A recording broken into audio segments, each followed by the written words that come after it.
All right, today we're going to talk about the two different minds of a machine. It's a tale of two ways a computer can think. One way is all about structured facts and getting precise, logical answers. The other is more intuitive, more about understanding the meaning behind things. Think of it as the difference between a detective following clues and an artist getting a gut feeling. It's a fascinating dynamic, and it's powering so much of the tech we use every single day. So let me ask you something. You type that question into Google, right? And you don't just get a bunch of links. Nope, you get a direct answer, right there at the top, Christopher Nolan. How does it know that, with such confidence? Well, the magic behind that little trick is the first mind we're going to dive into. And that right there is the work of our first contender, the knowledge graph. This is the logical, super-organized brain of the operation. It's all about building this massive, interconnected web of pure, simple facts. And at its core, it's actually a pretty simple idea.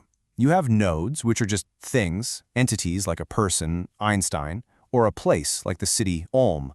And then you have edges, which are simply the relationships between those things. So you've got the Einstein node, and it's connected by an edge called born in to the Ulm node. Now, imagine that, but scaled up to millions, even billions of these simple connections. You end up with this incredibly powerful web of knowledge.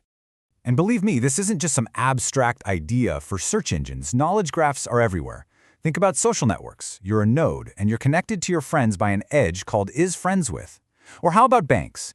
They use these to map out complex fraud patterns, connecting accounts and transactions to see who's linked to who. It's all about understanding how things are explicitly factually connected. And here is the really cool part. The technology that powers all this, a graph database, is built to answer these kinds of questions at lightning speed. A query like, find all my friends' friends who work in finance, would be a nightmare for a traditional database. But for a graph database, it's a piece of cake. It just hops from you to your friends, checks their connections, and boom, there's your answer. Okay, but what about questions that are a little fuzzier? Questions that aren't about direct factual links. What if we just want to find things that are kind of similar in meaning? Well, for that, we need a totally different way of thinking. We need to meet the second mind of the machine. Now, this is where things get a little more abstract, but stick with me, it's worth it. Instead of nodes and edges, a vector database turns everything, and I mean everything, words, sentences, even images, into a long string of numbers called a vector.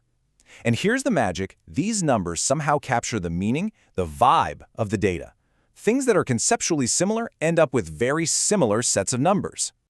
And if you've been paying any attention to the world of AI lately, you have definitely seen these in action. They're the engine behind semantic search, the kind that gets what you mean, not just what you type. They're the long-term memory for large language models, and they're the absolute backbone of a super important technique called retrieval augmented generation. You've probably heard it called RAG, where an AI looks up relevant info before it gives you an answer. So you see the difference, right? While the graph database asks about direct, hard-coded connections, the vector database is all about conceptual closeness. It's not looking for a perfect match. It's looking for things that share a similar meaning, even if they use completely different words. All right, so we've met our two contenders, the logical connector and the intuitive interpreter, the web of facts versus the cloud of meaning. Now let's put them side by side and really see what makes them tick. And really, this right here boils it all down to one simple idea. It's all about the fundamental question each one is built to answer. On one side, you've got graph databases, and they ask, how are things connected? It's about the relationship. And on the other side, you've got vector databases, and they ask, what is semantically similar? It's about the meaning. Let's dig into the details here. Look at the data model row. One is all about nodes and edges. The other is about these numerical vectors. Their core strengths are practically polar opposites. One is amazing at explicit, clearly defined relationships, while the other is all about that fuzzy, semantic, what does this feel like kind of meaning. And that's exactly why you'd use a graph for your social network, but a vector database to build a memory for your AI chatbot. So it sounds like a classic matchup, right? Logic versus intuition, precision versus fuzziness. But what if it's not a competition at all? What if you could actually combine the strengths of both? Exactly. You don't actually have to choose. The future isn't about one versus the other. In fact, the most powerful, most intelligent systems being built today are the ones that are bringing both of these approaches together, creating something way more powerful than either one could be on its own. Think of it like this. The knowledge graph, that provides the skeleton. It gives you the hard, undeniable facts, the strong structure of your data. It tells you, Christopher Nolan directed Inception. That is a clear, precise, structured relationship.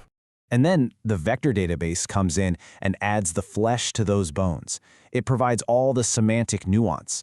It's the part that understands that a search for mind-bending sci-fi movies about dreams is conceptually really close to Inception, even if those exact words aren't in the movie's official data. And that is the real magic. That's the ultimate payoff. You get the best of both worlds, the pinpoint precision of knowing exactly how things are connected, combined with that fuzzy, almost human-like ability to understand context and meaning. It's an unbelievably powerful combination. So, I'll just leave you with this thought. As these two minds of the machine keep getting woven together more and more, what new doors does that open? What kinds of complex, nuanced questions, the kinds of questions that need both hard facts and deep understanding, could we finally start to answer? It's a pretty amazing future to think about. Thanks for tuning in.